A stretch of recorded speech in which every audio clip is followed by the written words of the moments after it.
Hey everyone, thanks for tuning back in to the COMR Mechanical Series Part 2. This is going to be once again for an S550 EcoBoost, and Jordan with Nemo is going to show us how to do some maintenance on the intercooler.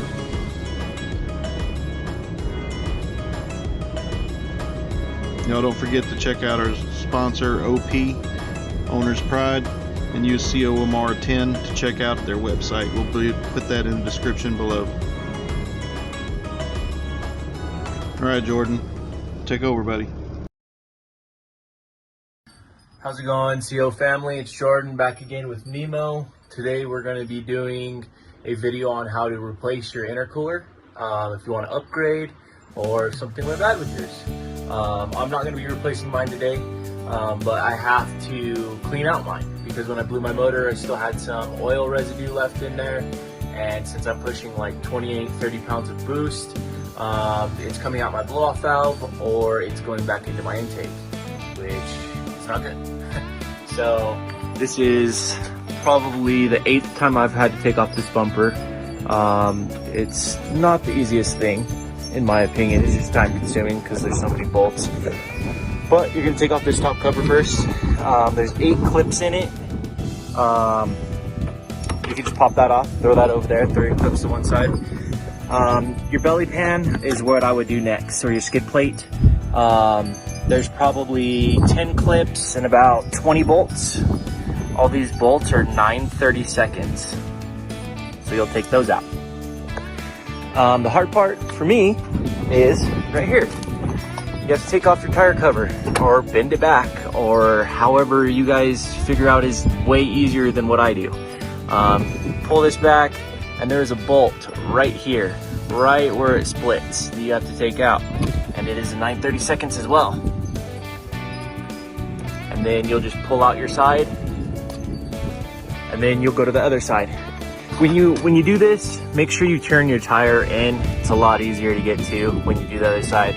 Turn your tire in as well, and then go and do these. Leave these for last. These are all 8mm bolts. You want to take these out last so your bumper just doesn't fall while you're doing your last final side. I saved these for last because it has little pinholes that you actually have to pull over to get your bumper off. Save these for last. I'm going to throw my bumper inside and then I will get to the rest of the video. Alright guys, we're back. I got the bumper off. It's going to look a little bit different than your car because I don't have a stock intercooler in here. But in the 2 holes right here and right here and on the other side, and those 2 holes and on the outside, they're both 13 mils.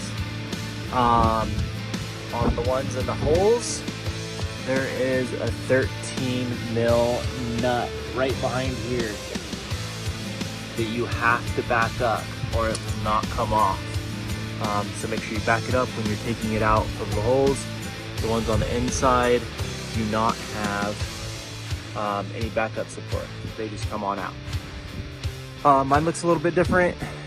This is my actuator for my grill. Usually, like in your guys' brand new 20 whatever Mustang EcoBoost, there is a grill actuator in here that opens flaps and lowers flaps to direct air where it needs to go. But since I got the CFab race intercooler, it's massive. As you can tell, it's like 4 inches thick and it's huge. So I had to delete that out of here because it would not fit. So my actuator just sits here plugged in, and I actually take it around my bumper and keep it plugged in so I don't get no codes. And this thing will spin or whatever, you can't hear it. Those are pointless. I don't even know why they put them on Mustangs, but I'm gonna start taking off my intercooler. There's 2 bolts up here that you got to take off, and 2 bolts up top on both sides, and then you have to take off 2 bolts on each side. And once I get that off, I will be right back. Guys, the intercooler is off. After you take out the 2 top bolts and the 4 bottom bolts, well, those are nuts, take off your intercooler piping. Do not try to pull off your intercooler, it will not work. Take those off, your intercooler will just sit in there. It'll sit perfectly fine in there. While you take those off, it's not gonna fall. If you ever have to clean out your intercooler, you can use methanol, 100% methanol. But if you're in a small town like me and you don't carry methanol here, and you have to buy it online, acetone works just fine. So you pour it in, shake up your intercooler, pour it out until it comes out clear. Took me about 2 gallons of acetone, which is a pain, but took about 2 gallons of acetone. She's dry, or I'm letting the intercooler dry. I'm actually gonna go hook up my air compressor real quick and just put a little bit of air in there because acetone dries really quickly. And then we're gonna put Nemo back together, the exact opposite of how we took her apart. So I'm gonna put the intercooler on first, bolt her up, and then do my charge pipes. How's it going, guys? Today's actually day 2. Took a little bit longer than expected. Since I had the bumper off, I decided to delete the grill out. I did it a little bit different than everybody else does it, but real quick, when you guys are putting on your charge pipes, put on your rubber connections first before you put in your piping, because it is a pain if you put the rubber connections on your pipe and then try to make it all fit. It doesn't work that way, believe me. It takes forever to do it that way. So put on your rubber connections onto your intercooler and onto your throttle body. Don't tighten them down all the way, and then fit your hose and your connections on both sides. Makes your life so much easier. All I have left is my belly pan to put on Nemo, and we will be back on the road. Like I said, I did cut out my grill, left some notches so it looks like teeth. I think it looks pretty cool. But yeah, if you guys ever have to or want to change out your intercooler for higher performance, or if you have to change out your intercooler and clean it because of some odd reason, that's how it's done.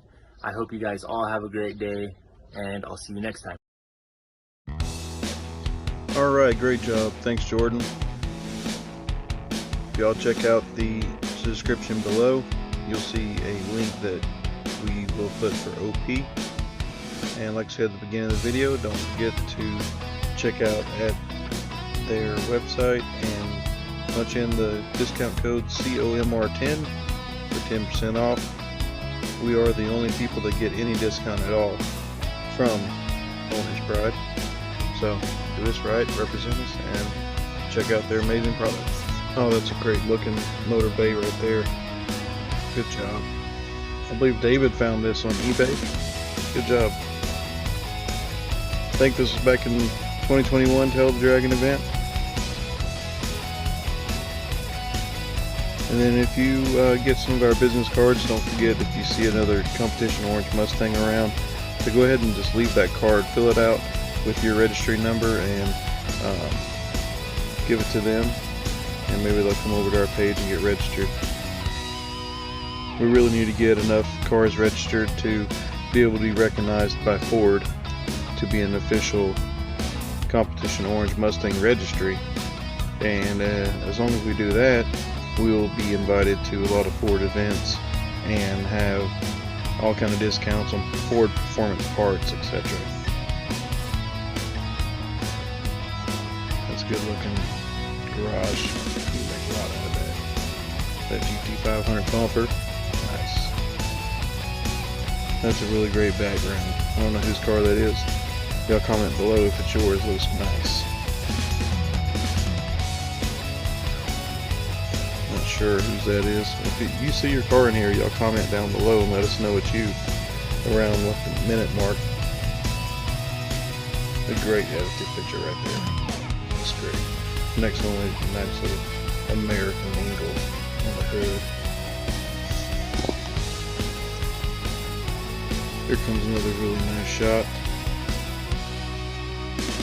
Man, I want to know which one of you did that, but if you had somebody take your pictures, let us know who did it. If we're in that area, we can get it done as well. 1414 shout out.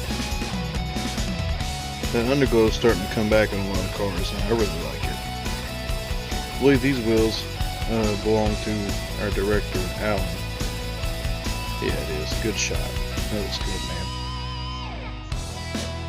I think you went back to the OEM bumper, though, didn't you? If you know somebody looking for that rocket bumper, he's got it up for sale. Some more pictures of the tail.